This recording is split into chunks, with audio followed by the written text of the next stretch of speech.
Howdy. Welcome to all of y'all. Welcome to another Monday evening and welcome to another episode of Cliff Notes Live.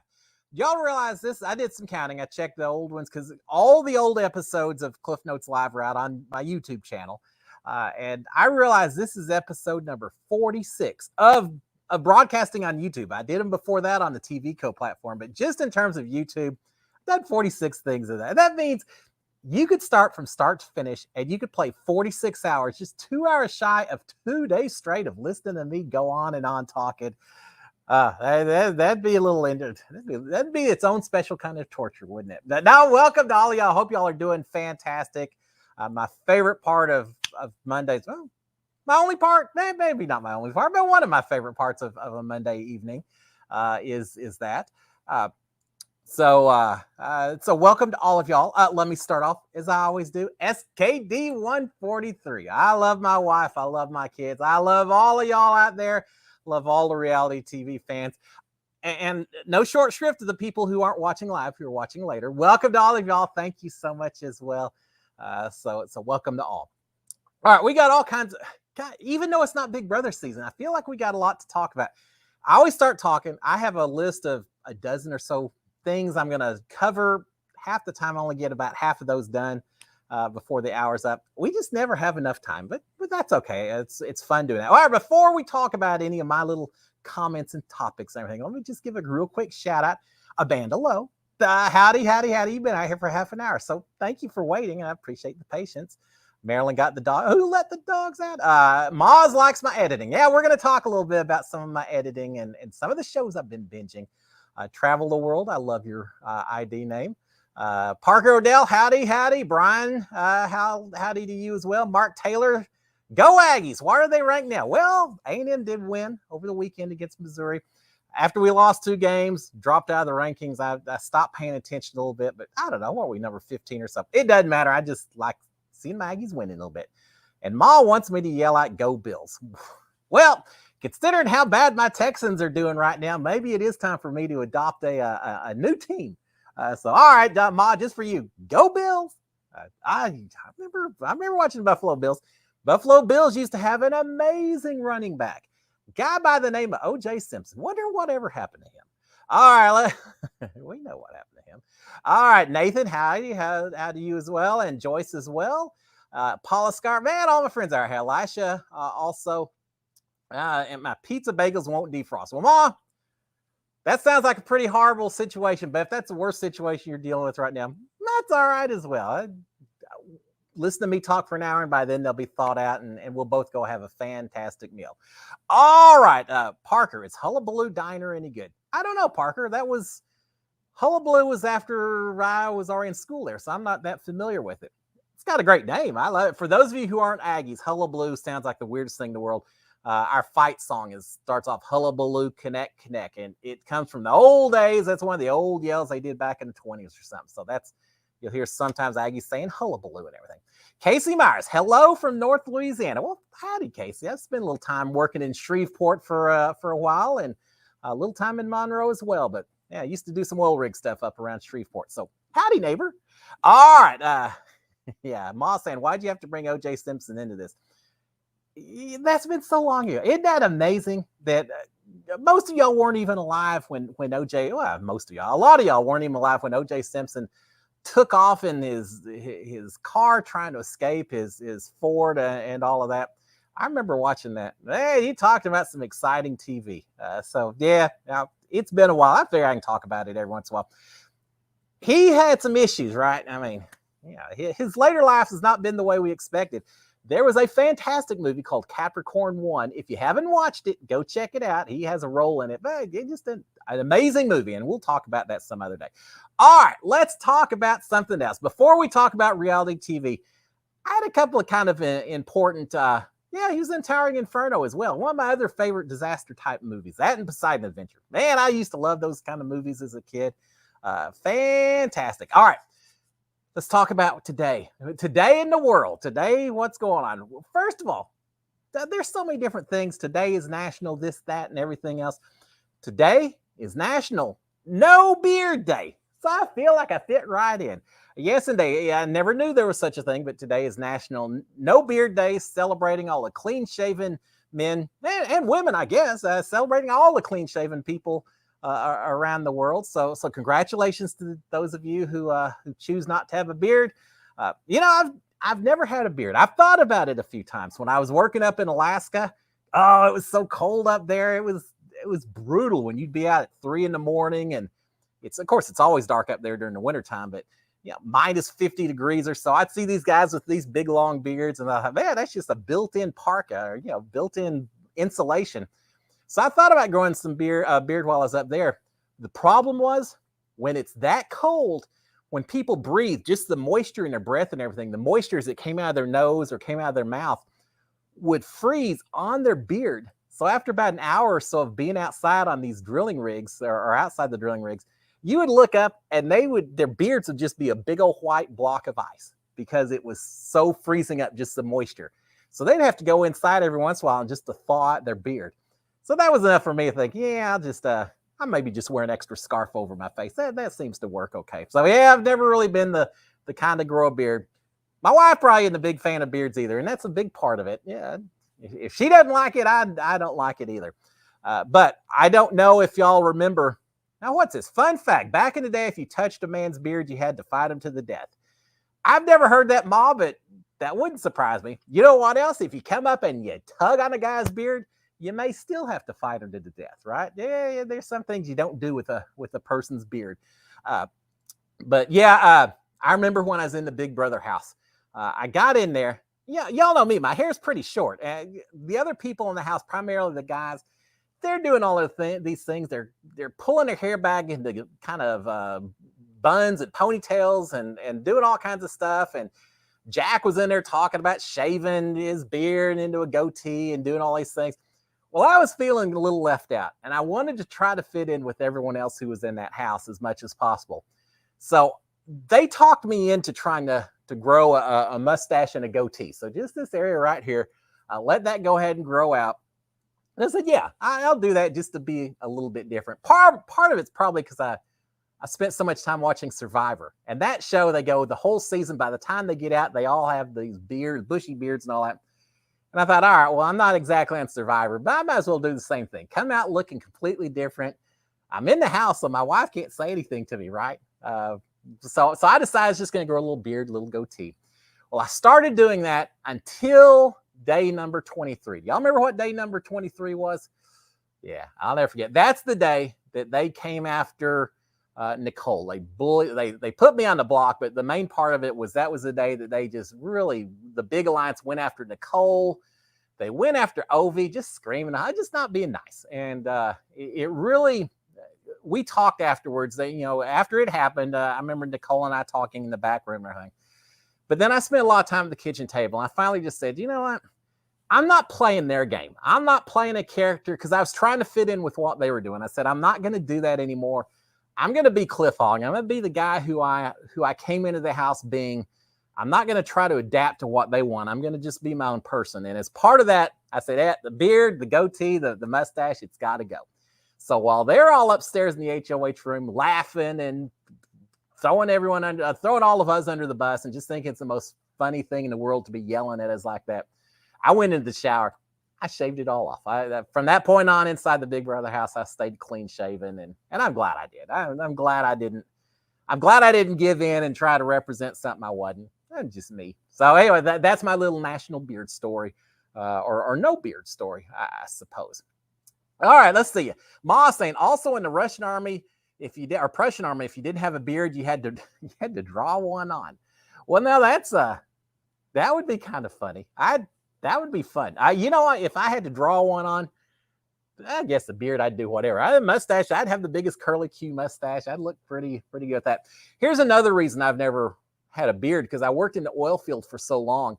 And a lot of the oil wells, especially in the part of the world I worked in, West Texas and all that, they've got a gas called H2S. It smells like a rotten egg. It's a horribly dangerous, poisonous gas. If you breathe too much, it'll just knock you down and kill you right there. I mean, it's really, we had alarms everywhere. You really had to pay attention while you're out there.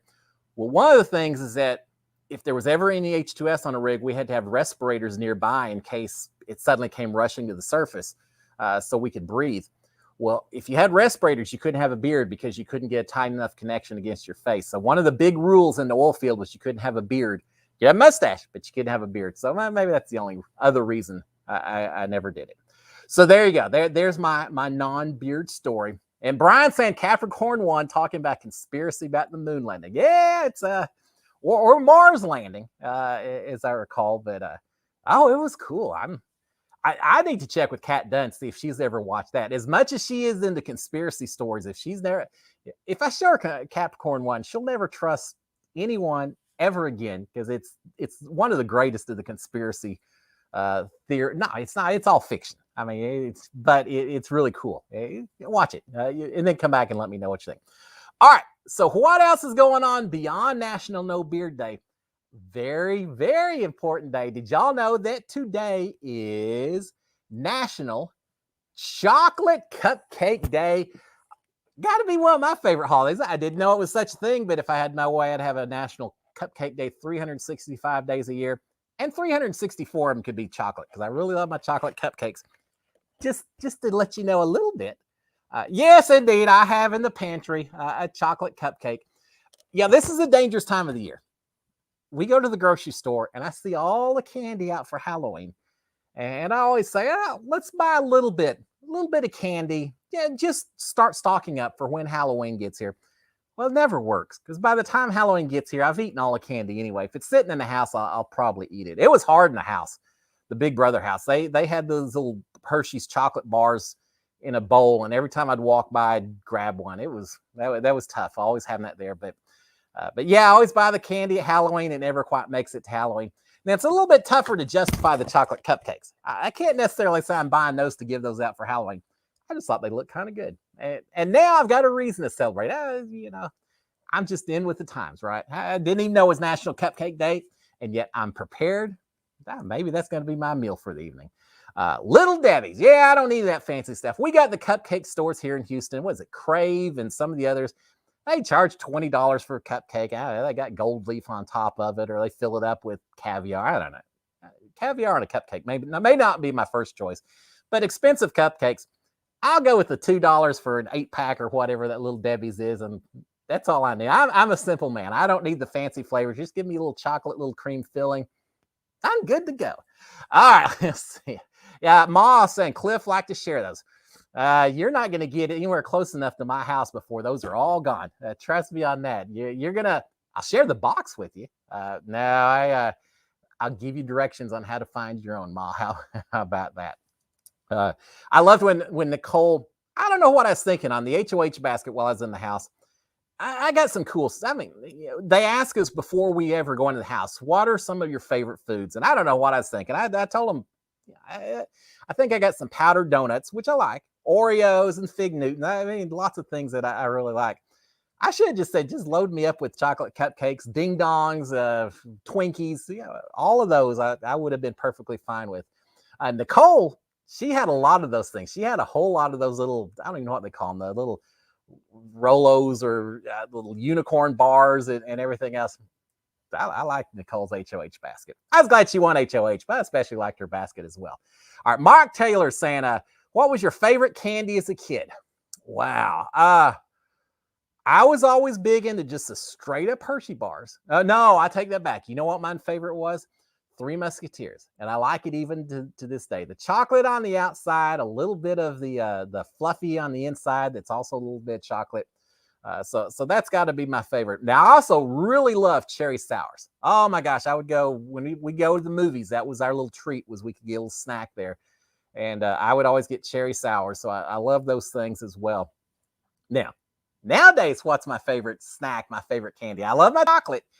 Some people have a thing for potato chips and all of that. I can take it or leave it. Potato chips, but candy and chocolate's a little different story. But my favorite candy of all time right now is Gobstoppers. Y'all know what those are? They're little round, little jawbreakers, about the size of a marble or something. I'll eat those all. I'll go in and buy a couple of those and just eat them all day. I hadn't planned to talk about this quite so much, but hey, that's how the evening goes, right? Ma's saying he's planning on meeting me when you turn 18 in 2023. Well, Ma, I'm going to mark it on the calendar. Let's make it happen.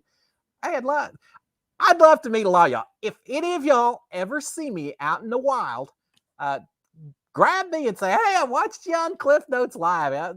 I always love to meet people, talk Big Brother, talk about this show and everything else. So, yeah, Ma, I'm ready for it. I'll be counting down the days.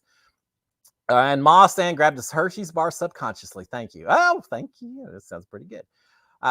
Favorite thing to cook or eat for dinner in the Big Brother house? Heidi's asking about.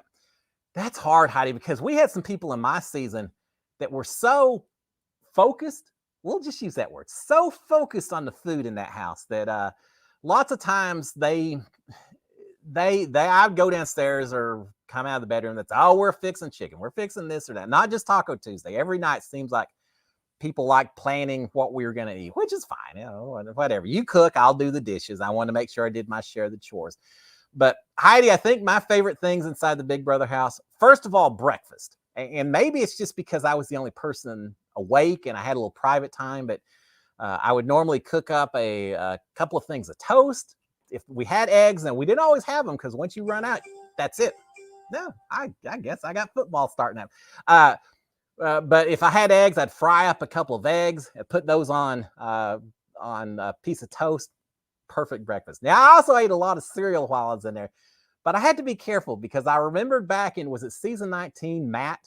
I remember Matt and Raven were a couple, and Matt got so much flack in that house for eating so much cereal. And I kept thinking, man, I don't want to be in there eating so much of cereal or anything else that I start getting the same kind of edit that I'm just the goofy guy that's doing nothing but eating the same food over and over again.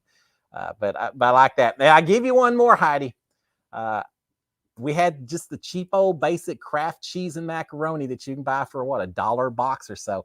Tommy, you know, his Italian heritage and all that, he would make the most amazing pastas and everything. I just fix the old cheap old macaroni and cheese, take some weenies, cut them up, put them in there.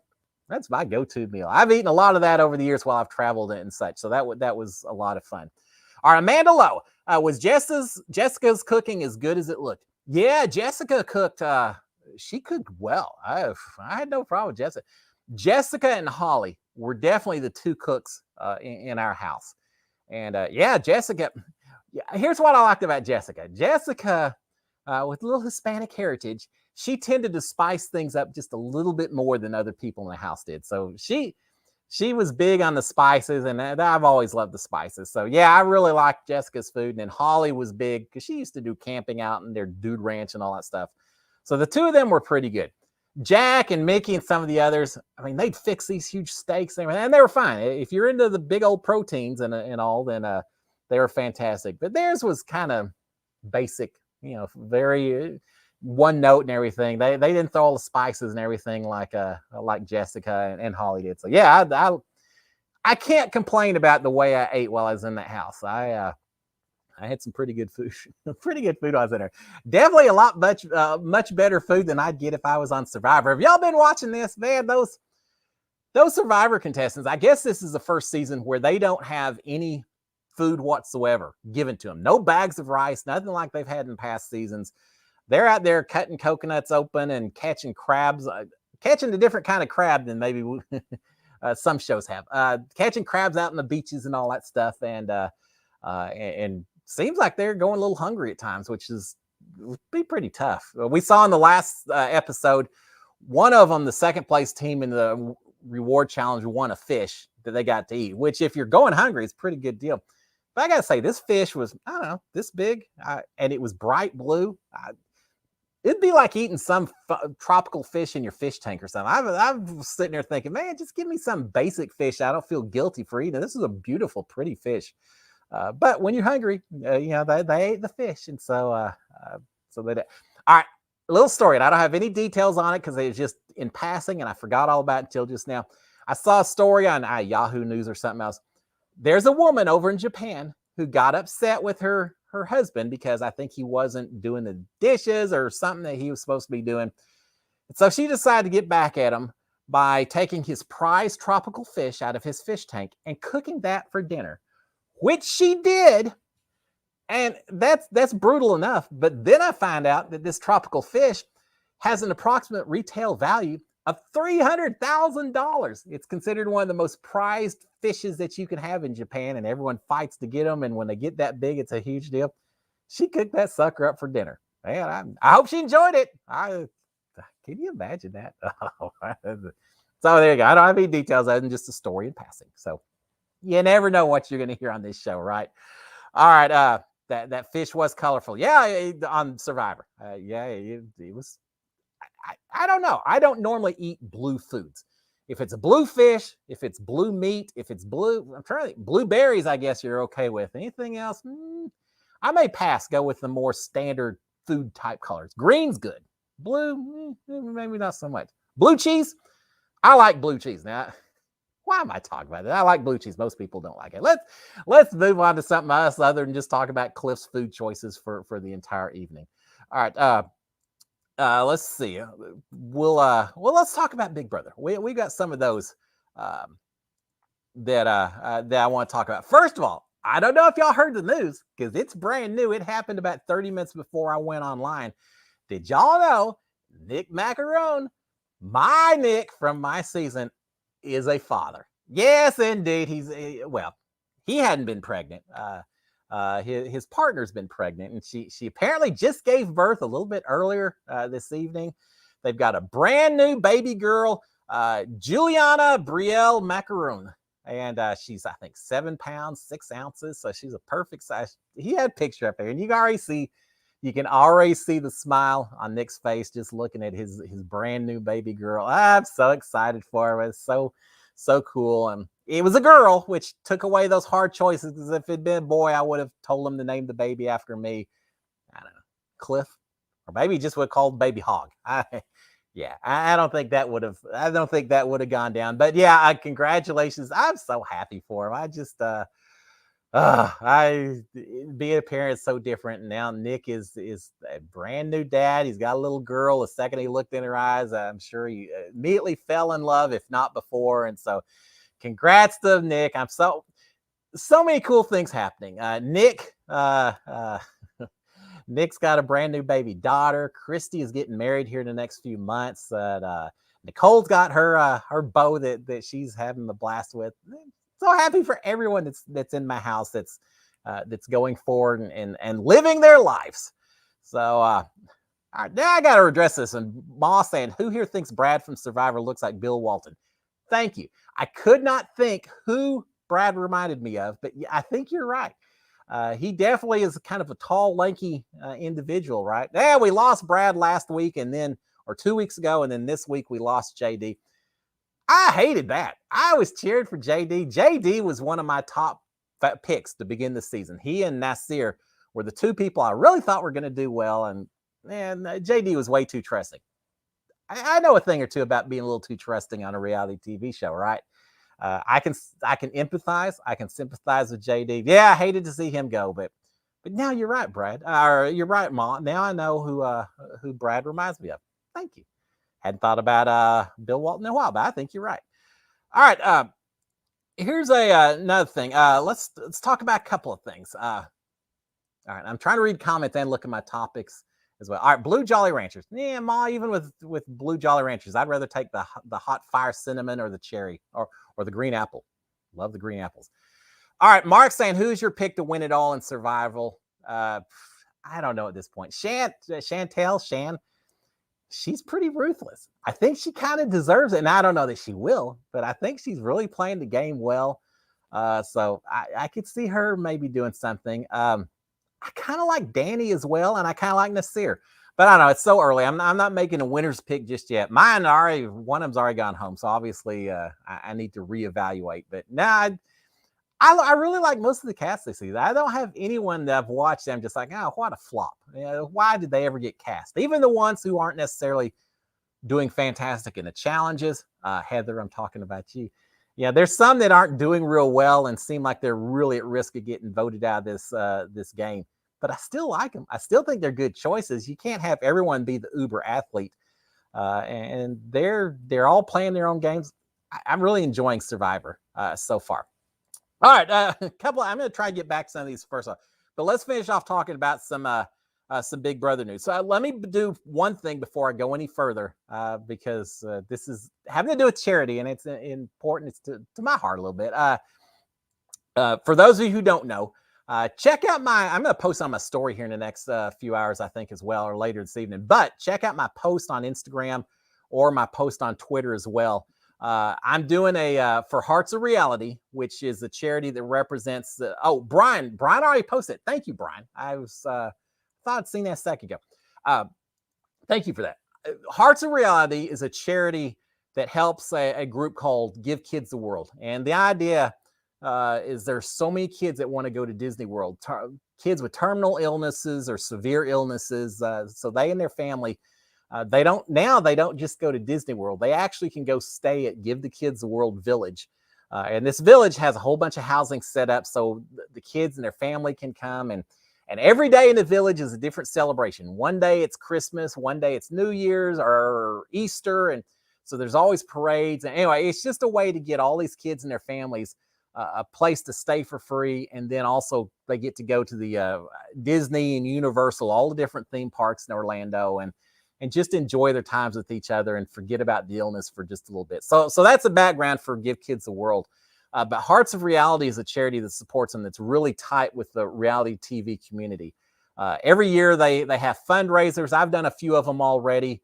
In the past, I'm going to continue to do some. Yeah, Marilyn says, is it like Make-A-Wish? Yeah, it is. I don't want to say it takes the place of Make-A-Wish, because Make-A-Wish may do it as well. But I think it was a recognition that so many kids were saying that they wanted to go to Disney as their Make-A-Wish type deal, that they finally realized that we ought to have just a very focused just on those wishes and to take care of these kids. So one of the things that they're doing is in December, they're going to have the Hearts of Reality, a big get together for the weekend. I think it's December 9th through 11th. Or 12th, whatever that weekend is. All these reality people from Big Brother and Survivor and The Circle and Amazing Race and wrestling, I picture every kind of reality type TV that you could imagine, sports and all that as well, are all going to congregate at this hotel for the weekend and hang out and do different events and do meet and greets and sign autographs and things like that. And I wanted to do it last year and I couldn't do it because of COVID, and it just didn't seem safe or proper to do it right then. I didn't feel like I could do it safely, so I didn't do it. But this year I'm going. I'm so excited. I just booked my airfare. I'm going to be there the entire weekend, and I'm so excited that I'm going to be there, raising a lot of money for all these kids and getting to meet a lot of other reality people that I'm curious to talk to and get this inside scoop on. But mainly it's going to raise a fortune for Give Kids the World. But with that being said, I also, as a bit of a fundraiser leading up to it, I'm auctioning off, or Give Kids the World is auctioning off for me, a 15-minute Zoom call. Y'all know the way I talk, right? You think you're going to get me only for 15 minutes? Nah, probably a lot longer than that. But no, it's a Zoom call that whoever has the highest bid, we'll set up a time. We'll call. We'll do it on Zoom. Whatever you want to know, as long as it doesn't get me sued by CBS for $1 million or something like that. Now, I'll give you all the inside scoop on whatever you want to talk about. And yeah, it'd be fantastic. I'm doing that. We're auctioning it off just to raise a little extra money for Give Kids the World. So Brian already posted it out there. Thank you, Brian, for that. Y'all look through the comments and find it if you would, and check it out. And if you can afford it, if you feel like bidding, if you feel like talking to me just a little bit longer, 100% goes to charity. I wouldn't take any of that. So we're going to donate it all to Give Kids the World. And I'm really excited. I'm excited about that. I'm excited about the December event as well. And if you can't find the link, or you don't feel like scrolling back through the comments, it's on eBay. So just go out to eBay and search for Cliff Hog, and you'll find it. I think it ends in a day or two. So it'll be out there for a little bit longer. So there you go. It's going to be fun. We're going to have a blast. I'm trying to come up with a couple other ideas for fundraisers as well. We'll talk about that a little bit later. So yeah, and Mark points out something else that I was going to talk about. Congratulations. Yes, indeed. Congratulations to Derek X and Claire, who have announced that they are an item. They're a couple, a dating couple. And I think a lot of people, it seems like some people were maybe upset in the word, but surprised that it wasn't Derek X and Hannah, because they seemed to be pretty close while they were inside the house, right? I mean, they seemed to be pretty tight. There was nothing romantic in the house, but they certainly hung out a lot and were kind of each other's ride or die to some degree. But no, it wasn't Hannah. It was Claire instead. And I can't say I'm completely surprised. Remember, Hannah didn't go into the jury house until fairly late because she was part of the Cookout Alliance. And what'd she go home? 5th? I think she was 5th, right? So she didn't have but just a couple of weeks inside the jury house. Whereas Claire and Derek X were in that jury house for just a little bit longer. I don't know exactly how the jury house functions, since I never went during my season. But apparently you have enough downtime, or just, I don't know. I think it's just an issue that once you're through playing the game, you aren't worried about getting voted out or having to conspire against people and all that. You just let your defenses down, and it's a lot easier to be casual with people and relax with people and have fun with people. And I think all of that combined, maybe it's easy for some of these people who suddenly feel a connection with someone else that they couldn't necessarily see while they're playing the game, but now they get the chance. And next thing you know, magic happens. So we've got Derek X and Claire from this season. 2 seasons ago, we had Nick and Kat, who spent some time together. Man, I was so surprised when I got out of the house. I didn't find out that the 2 of them were dating each other until I think it was finale night. I didn't even find out about it at the round table. It's while we're sitting up there on the stage, Julie Chen's talking about all the stuff she talked about finale night. And then someone mentions, because of Bella. Bella's there, and all of a sudden they start talking about Nick and Kat have now become an item. I'm sure my jaw just dropped to the floor at that point because I had no clue, and I would have never guessed it either. But yeah, something about that jury house. So congratulations to Claire and Derek X, and may you have I hope they come to the Hearts of Reality. That'd be cool to meet them. I know Derek F's coming. I don't know who all. I think a lot of this season will probably end up at Hearts of Reality, and it's gonna be fun. It's gonna be so much fun. Hey, maybe Nick will come and bring his brand new baby daughter. I don't know if I would if I was Nick, but if he does, that's gonna be great meeting his brand new prodigy. All right, Heidi, did you watch Squid Game? Yes, indeed. I think I talked about it last week. I watched it. I binged it. Oh my gosh, I wouldn't let my kids watch it until they're a little bit older, but that's pretty intense. It's kind of a whole new level of Big Brother, right? Yeah, no, I like Squid Games. I like all those kind of games. Hunger Games, Battle Royale. What else am I missing? I don't know. Yeah, I like all of those kind of, everything's riding on it, survival and all of that. So yeah, I watched it. I love it. If you haven't watched it, be prepared. It's kind of, if you're a little squeamish, you may want to be careful. But yeah, it's a great show. I really enjoyed that one. So someone else, maybe I thought I saw something else on here. Talking about binge watching TV, because yes, I did watch Squid Games. I guess it's Squid Game, isn't it? There'll be a sequel, so I'm sure there'll be Squid Games or something. But I watched that. I loved it. But I got a whole new show that I'm binge watching, and some of you may have a clue about what it is, right? All you have to do is believe and believe, right? Oh yeah, I've been watching Ted Lasso. I love that show.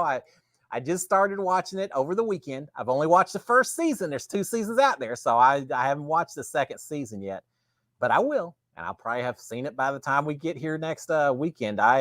Or next Monday. But yeah, I like Ted Lasso. I don't want to give away spoilers to any of y'all, so I'm just going to give the most basic introduction.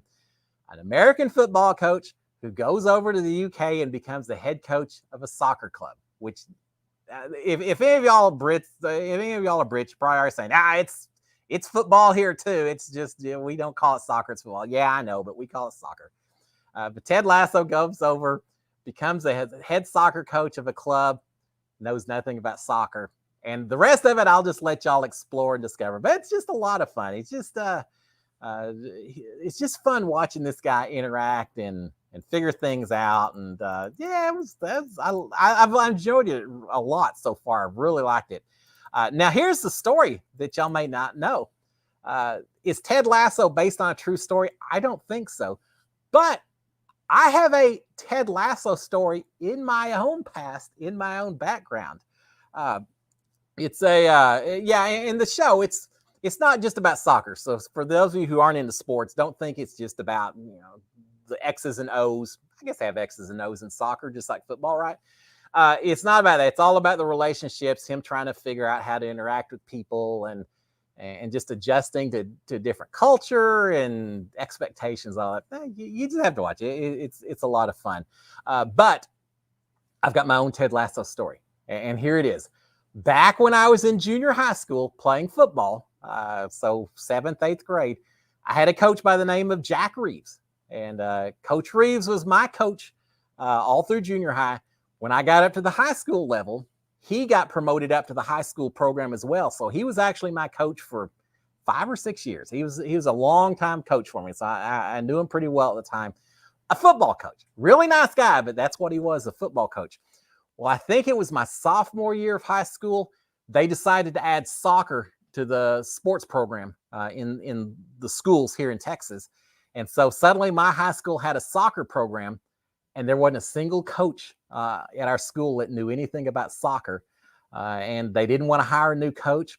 So they came to my coach, Coach Reeves, and they said, well, Coach, you can continue to coach football, but now you're going to be coaching soccer as well. And they didn't really give him a choice. So he became the high school soccer coach. Didn't have a clue how to play the game. Fortunately, a lot of the players played club soccer and all. They knew a little bit more, so they basically taught him how to play the game. And all of us football players would show up at every game to cheer him on, to encourage him. So we'd bring up pots and pans and just yell and scream and just make as much noise as possible to encourage our coach as he taught this foreign game and all of that. And it's so much fun. And he eventually, I think after the 3rd year, they won their district. They won like the championship for the city and all of that. So he actually turned into a pretty good soccer coach. But yeah, that's my own Ted Lasso story. I played 1 year of soccer, and I did it just thinking it was like off season for football to keep me in shape. And I don't know if any of us were that good. We didn't understand the finer points about playing soccer, and we played a little bit more like you play football of, I don't know, just running into people. We had fun, but we didn't do that well. So there you go. All right. What else can we talk about? Paula Scar, what is your favorite podcast? All right, Paula. I got a few of them. Now, I listened to a lot of Rob has a podcast. I enjoyed him. But I got to say, when I was doing my Big Brother recaps and all that, I tried to avoid listening to Taron Armstrong. As much as I love the guy, I tried not to listen to him because I didn't want his opinions and his comments to influence what I was saying or anything like that. So I tried to make sure I kept it a little bit isolated. But I love reality podcasts, and I've always listened to a lot of those. But here's the one I've been listening to a lot, and that I've really enjoyed. If y'all haven't listened to it, look it up. It's called the Darknet Diaries, and it's hosted by a guy named Jack Sider, I think is his name. But it's just Darknet Diaries. And it's all about all the horrible things that happen on the internet. Hackers and phishing schemes and people stealing identities. Makes you a little bit nervous listening to how brilliant some of these computer people are, that they can figure out ways to get into, the national defense system and the doesn't matter, biggest bank in the world, the most secure government facilities. It doesn't matter. There's always someone, it seems like, they can figure out how to get in there. And it's always just interesting listening to how a person just finding a way to get into one little software program over here suddenly uses that to go up this chain. And next thing you know, one of the episodes I was listening to, these people suddenly discover a simulator for the Black Hawk helicopter, a new video game. They think, oh, that's fantastic. We get to play like we're flying a Black Hawk helicopter. This is the most cool thing in the world. It's so accurate. Well, yeah, it was so accurate because it was developed by the Department of Defense to train our real pilots on how to fly the real Black Hawk helicopters. And they didn't especially appreciate that some unknown person was in there stealing their software. And so suddenly the FBI and a whole lot of other people are on the trail of these high school kids that have hacked into this program. It's just cool. It's a neat podcast, and it's called Darknet Diaries with Jack Sider. There's other ones. It's not all just about computers. Some of it is just even basic things like people who are hired to see if they can get into facilities, to see if the security. What a cool job, right? These people just scout out a location for a couple of days. Then they figure out a way that they can get in using a lockpick set or just walk in the front door if they've cloned some cards, badges to get in, things like that. And it's all just this game almost of tag. Can we get into the dark, the where all the computers and stuff are? Can we get in before someone catches us and stops us? And so it's all these stories about people trying to get in doing that, and they leave their calling cards on the computers to show that, yeah, we did make it. I don't know, it's just cool. I love hearing stories about people who are brilliant in ways that I potentially don't always understand. I wish I was some hardcore software, hacker. Well, I don't hack, but I mean, I'm just amazed at some of these people, what they can do, and how brilliant some of them are. And they're people that you probably wouldn't look at and ever realize just how brilliant they are. There's people in there who said, oh yeah, I was failing my computer science class in high school because it was so boring, because while I'm in my classroom figuring out how to shift, pivot Excel tables, I go home at night and I'm breaking into CIA headquarters and things like that, right? I mean, not that I endorse that. It's just interesting listening to people. It just makes me, proud's not the right word. It just always amazes me at how smart, where there's a will, there's a way. How smart people, when they just absolutely are focused on something, how they can figure things out. It's just an interesting podcast. All right, what else do we have on here? Chaz saying, what's your favorite non-reality TV show of all time? Did you watch Game of Thrones? I love Game of Thrones. I watched Game of Thrones. I read Game of Thrones before I ever watched it, Chaz. In fact, I waited until I'd finished all the books that are out there. The George R. Martin's still not through. I'm still waiting for the last book or so, but I read all the books first because I didn't want the TV show to spoil it. So I read through all the books, and then eventually I went and watched the shows themselves. So yeah, I love Game of Thrones. What other TV shows? I like Breaking Bad when it was on. What other? Here's some I watch. We watch Bull. I love Bull on CBS. It was invented by Phil McGraw, Dr. Phil. But I love Bull because it's all about manipulating, about figuring out how people operate, ways that you can identify people. I feel like the guy who plays Bull on that show would be fantastic in the Big Brother house, because he knows how to read people, understand what actually they're thinking versus what they're saying. So I like watching Bull. I'm sure there's a lot of other ones. I watch shows. I still watching the reruns. I watch Judge Judy and some of the courtroom shows. I always like that. Just, it's silly. There's nothing special about them, but it's always just interesting watching how people argue and how they operate. Mark's saying, do you watch Curb Your Enthusiasm? No, I've never watched it. That's one of my black spots in terms of cultural history and all that. I need to. I've heard good things. There's no reason I haven't watched it. I just never have gotten around to it. So there you go. All right, Marilyn's saying, didn't Derek X help create some sort of software or something? I thought I saw something on that, and I know nothing about it. That's about my level of knowledge on that as well. But yeah, I thought I saw something that he had created, some little influencer or something, software. I don't know. I'd check it out. I'd love to know what Derek. I want to see all these cast members, because you hear the description of what they do when they're on the show, but that doesn't always necessarily mean that much. I mean, Claire, what was she? An artificial intelligence programmer? Okay, I can kind of see maybe what that means. Sarah Beth was forensics, works in a lab or something. Yeah, I can kind of see that, but there's other people that their titles are a little more ambiguous. And so I'd love to sit down with some of them and figure out what do they actually do on a day-to-day basis, and what do they do in the real life that they think help them inside the Big Brother house, because we all carry in our advantages. I've dealt with customers, clients from all over the world. And so when I went into the Big Brother house, I thought, well, I can probably interact and get along with just almost anyone who's in here, because that's what I do as a job. And so I felt like my salesmanship and all that would help me. Other people, Sis knew she was a big athletic, so she figured that would help her in terms of competition. We all have our advantages. I'd be curious to see what they thought their advantages were coming in versus what may actually have helped them the most once they were actually inside the house. All right, Chaz, do you suggest still reading the books even if you already watched the show? Always read the book first. Now, there's one or two. There's I can't remember the No Country, World Without Men. I can't remember now. The one where no one's having babies anymore in the UK. Children of Men. I can't remember. That one, the movie was better than the book, but for the most part, always read the book first. Let your imagination create the stories, and then you can do it. I read all the Harry Potter books. Well, most of them. I mean, eventually the movies came out and I saw some, but I read the first couple of Harry Potter books before the first movie. I spent several years thinking it was pronounced Hermione. I didn't know it was Hermione, because in my mind I was saying Hermione every time I'd read it, and then suddenly they do the movie. It's like, well, I messed up the whole time. But now I always read the books first whenever I can. All right. What else? Paula saying, with all your travels around the world, did you ever hear anything about Bigfoot? No, I can't say I have. I've been in some places where if there was such a creature as a Bigfoot, he probably would have been hanging out there. I was in Scotland. I was over by Loch Ness and everything. I didn't spend a lot of time looking for Nellie, but it's funny how all over the world, different people. You got Bigfoot, you got Yeti.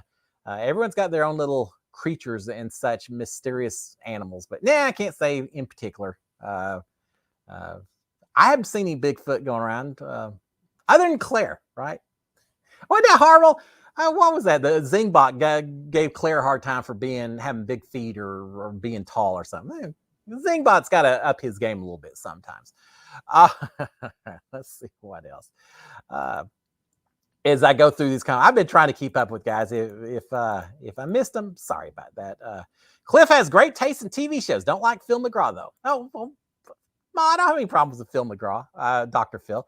I don't watch his show that much because I'm always at work, but I love Bull. Yeah, love that. All right, let's see what else we got to talk about as we go through this. I saw the movie Halloween Kills on Saturday with my family. It was awesome. Yeah, Jake, I've been hearing a lot about that one. I grew up on the original Halloween. When did that come out? 1978, so I was 13 years old. I'm trying to remember. I don't think I watched that at the movies, and it's probably because I probably was not allowed to. It may have been considered a little too scary, but I guarantee as soon as it came on the movie channel, and back then I think we only had like one movie channel. HBO maybe came out.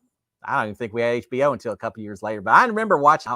We must have rented a VCR or rented the tape to watch it, because I remember watching Halloween and it scared the what out of me. That was an intense show. So I've watched a lot of the Halloween since then, but it'll never go beyond the original one.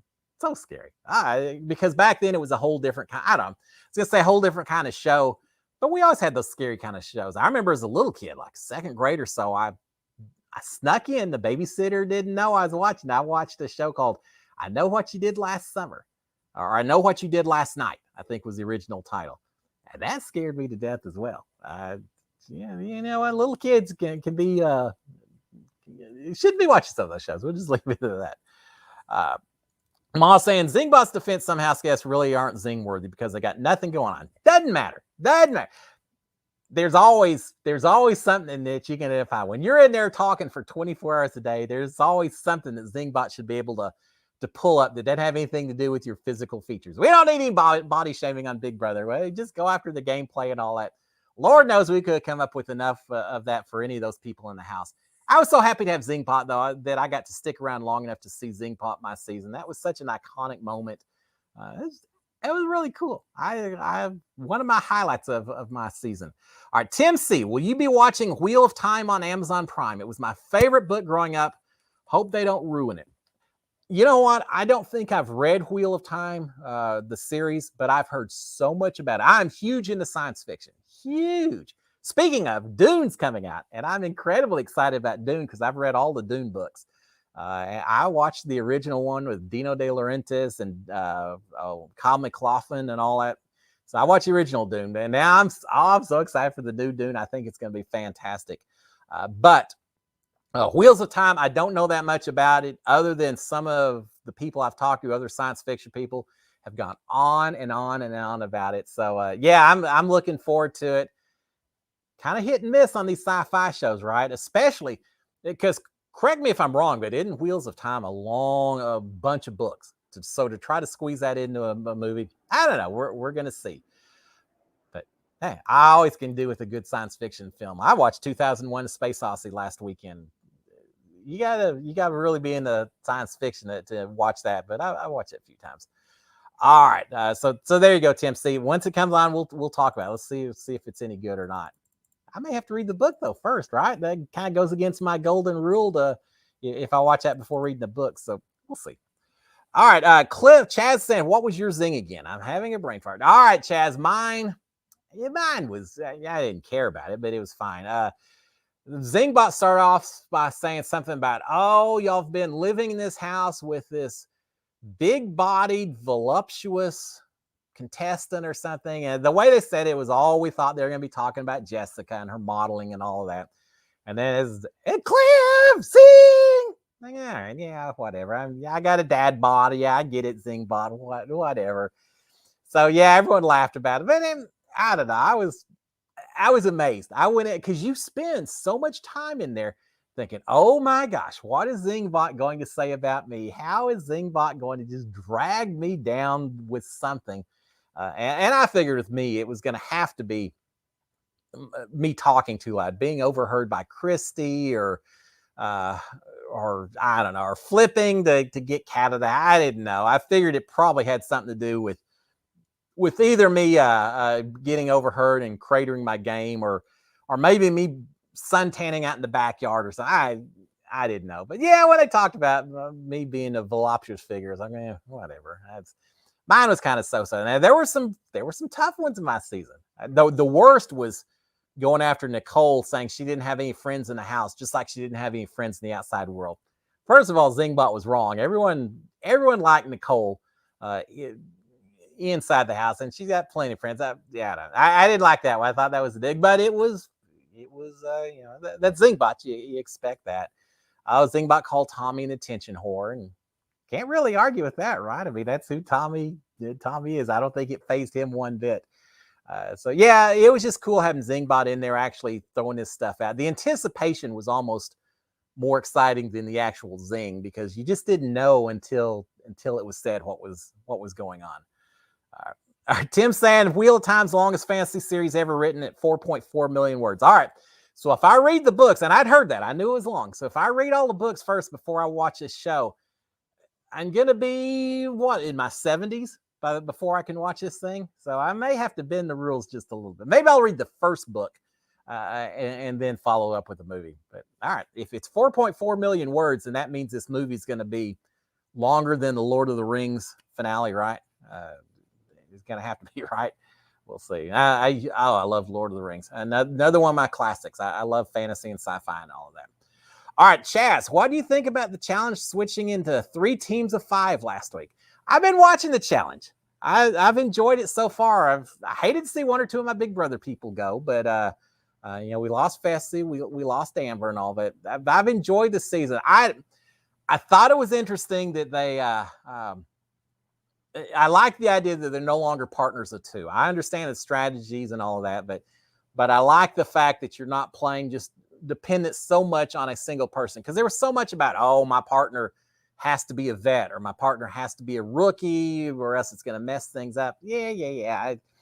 Too many people making too many demands about who your partner needs to be. So I'm glad that went away. I'm glad that they're in these bigger teams.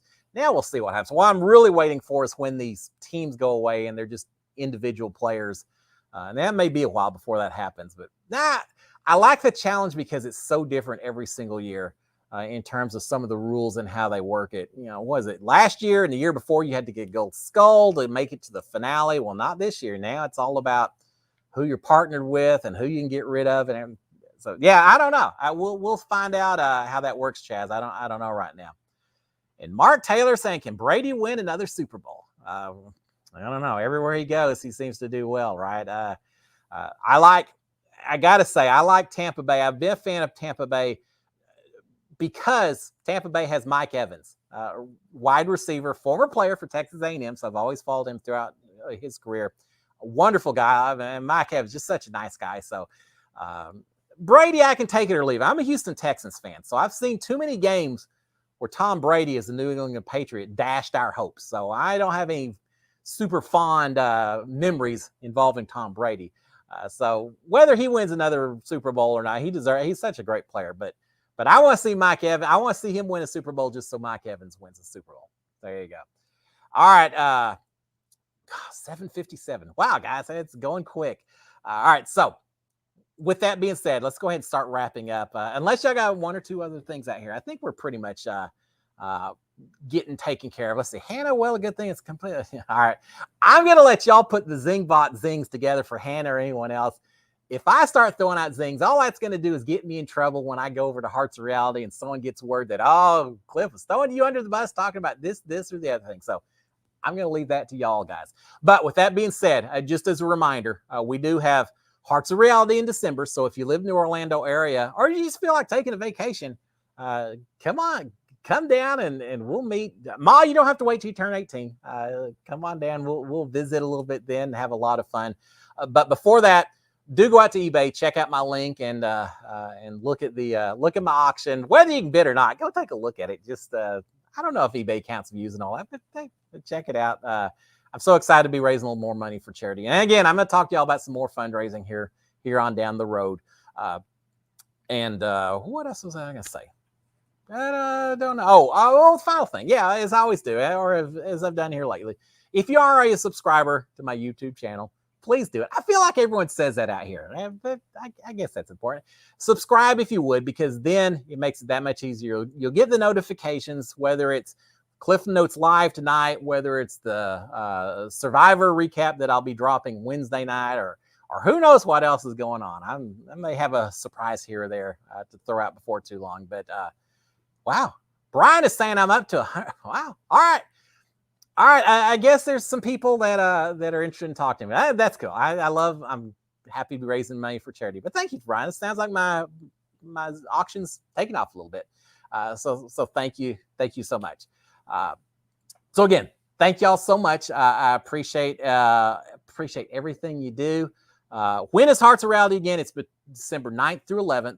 It's in Orlando. Takes place from like a Thursday to a Sunday, and they've got all kinds of different events that are going on. Go out to the